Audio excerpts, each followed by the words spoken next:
When I speak with pretty much any corporate leader, if you speak with them sort of behind closed doors, like in an intimate setting, I haven't yet encountered one that wouldn't share at some point that something is broken, like something isn't working in the way we run organizations.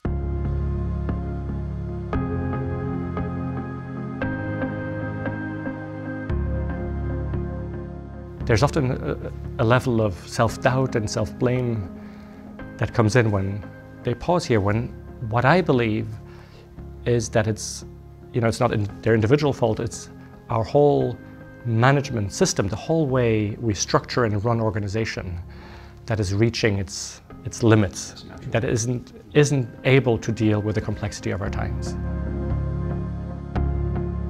Things are too slow, they don't know how to get people motivated, things aren't agile enough, it's too bureaucratic, things aren't innovative. Top executives are bearing this incredible pressure on their shoulders, and most of them are wearing it as well as they can. But they're all at the brink of burnout, at the brink of working too much, and there's this deep sense when they dare to go there of wonder of like, should I really do 10 more years of this? I sometimes ask them, like, how many more meetings will you do in your life before you retire? And this is something that I find interesting because no one talks about it. And leaders don't talk about it.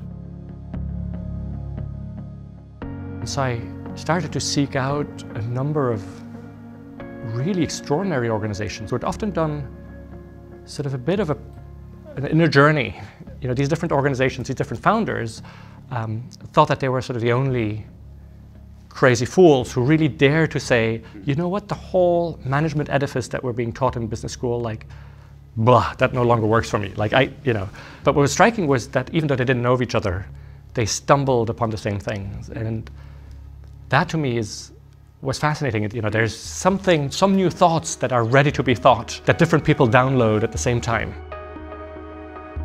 When we look how management has evolved historically, we see that there's a number of sort of fundamental leaps that we've done. When we observe what's happening out there today, like some of these new organizations popping up, I think we can discern that there's sort of three of these breakthroughs that are happening. One of the breakthroughs is self-management. So we now have organizations out there with thousands of people, some of them, tens of thousands of people who are operating entirely without boss-subordinate relationship. If you look at all the complex systems in the world, none of them work with hierarchy because hierarchy cannot deal with a lot of complexity. So if you look at the human brain, 85 billion cells, there isn't one cell that is the CEO and the other cells that are the executive committee, and the CEO says, like, you guys, if ever you have a clever thought, pass it by me, because the brain would stop functioning because that's how you cannot deal with complexity in that way. What happens is that leaders are no longer involved in meeting after meeting after meeting making decisions, because these decisions are so decentralized. But on the other hand, their role becomes critical in sort of holding the space for these new management practices, because these management practices are so countercultural, right, that everybody naturally goes back to what we know. As soon as something goes wrong, people say, oh, but we need to put back control mechanisms, we need to put back hierarchy, we need to put back... Yeah. And so the role of these leaders is constantly to remind people, remember, we do this differently. But by any means, you still absolutely want and need people who can take a broad perspective and see what's happening and propose changes and take initiatives. The really cool thing is we know now how it works. There's enough of these organizations who've been doing it, some of them for 20, 30, 40 years, that we know how incredibly robust this is, how incredibly productive it is. Well, it's actually out there. Just go and see these organizations. Sometimes I use language which, sort of borders on the spiritual, but it's simply, again, a reflection of what some of these organizations do out there, that they're no longer afraid of using language that is maybe not spiritual, but is simply language that we use in circles other than management, where we speak from the heart, where we talk about care and we talk about love and we talk about being whole, and so it's just new within the management sphere, and I think it shows the degree to which our organizations have become sort of often lifeless and aseptic places, that we find that words like care and love and like, ooh, that's dangerous. I mean, isn't that interesting? Pretty much everyone, who reads Reinventing Organization wants to talk to me about self-management. And so this other aspect, which I've called wholeness, is at least as important and I think as powerful, but it's more subtle. So wholeness is this idea that for some reason in almost all organizations, we feel a pressure to wear a professional mask. At all levels of the organization. We're left with the ego. We no longer have deeper conversations about what truly matters, why we're doing this work, about all the doubts that we have. There's whole aspects of ourselves, like we pretend to all be these rational beings in organizations and facts and figures, right?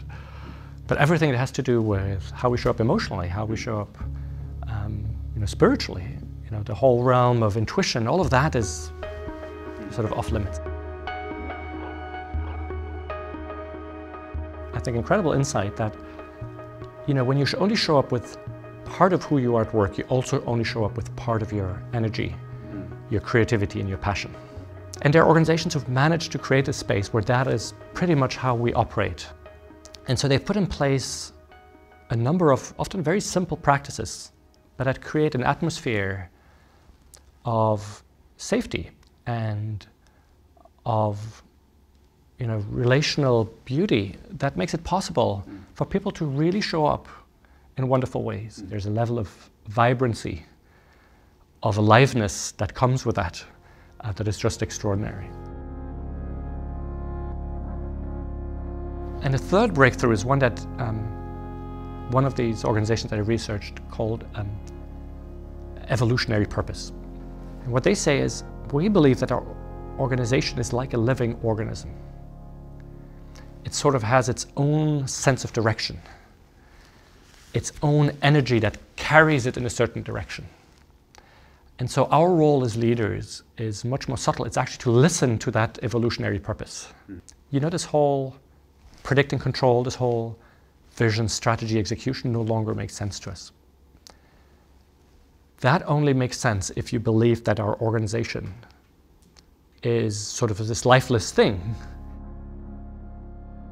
There's now, number of probably a few hundreds, maybe a few thousand organizations who are in that journey. Because they say, if we make all these great plans and say, this is where we need to go, but everything is actually calling this thing in this direction, we'll be like fools, like trying to fight something with all of our plans and all of our machineries. And so what they say is, the world has become so complex that the best we can do, the most powerful thing we can do, is not predict and control, but is sense and respond. I believe it's really sort of a historical change, and we just need to learn to adapt it to all these different environments. But I wouldn't see why there would be anything that would be off limits.